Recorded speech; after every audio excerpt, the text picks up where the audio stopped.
வணக்கம் தம்பி. நம்ம திண்டுக்கல் மாவட்டம் ட்ரீம் சிட்டியில் பிரிக்கப்பட்டுள்ள புதிய வீட்டு மனைகள் தற்போது பார்த்து கொண்டிருக்கிறோம். மனைகள் திண்டுக்கல் மாவட்டம் மாலப்பட்டி அருகே பிரிக்கப்பட்டுள்ள புதிய குடியிருப்பு பகுதிகள் அதிகமான உள்ள வீட்டு மனைகள். இப்போ இந்த வீட்டு மனையோட ஸ்பெஷாலிஸ்ட் என்னன்னு கேட்டிங்க அப்படின்னா நார்த் ஈஸ்ட் பிளாட்டு நம்மகிட்ட அவைலபிலிட்டியாக இருக்குது. நார்த் ஈஸ்ட் பார்த்திங்க அப்படின்னா ஒரு இன்வெஸ்ட்மெண்ட்டுக்கு ரொம்ப பெஸ்ட்டான ஒரு பிளாட்டு, கொஞ்சம் க்ரோத்திங்கான ஒரு பிளாட்டு. புது பிளாட்டில் மட்டும்தான் நீங்கள் நார்த் ஈஸ்ட் பிளாட்டை நீங்கள் இன்வெஸ்ட் பண்ண முடியும்.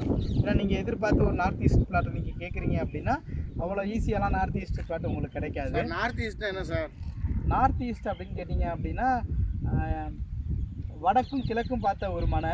இந்த மனை வடகிழக்கு மனையை அவ்வளோ ஈஸியாக எடுத்துக்க முடியாது. ரோடு என்னென்ன அகலத்தில் சார் இருக்குது? என்னங்க ரோடு என்னென்ன அகலத்தில் இருக்குது? ரோடு 33 ஃபீட்லேருந்து 32 ஃபீட்டில் 30 ஃபீட்டு மற்றும் உங்களுக்கு 24 ஃபீட்லேயும் இந்த ரோடு அமைஞ்சிருக்கு. சோலார் விளக்குகள் அமைஞ்சிருக்கு. சாக்கடை நீர், கழிவுநீர் வாய்க்கால் சைட்டுக்குள்ள விட்டு டிடிசிபி அப்ரூவல் சொல்கிறாங்களே, எப்படி சார் அது?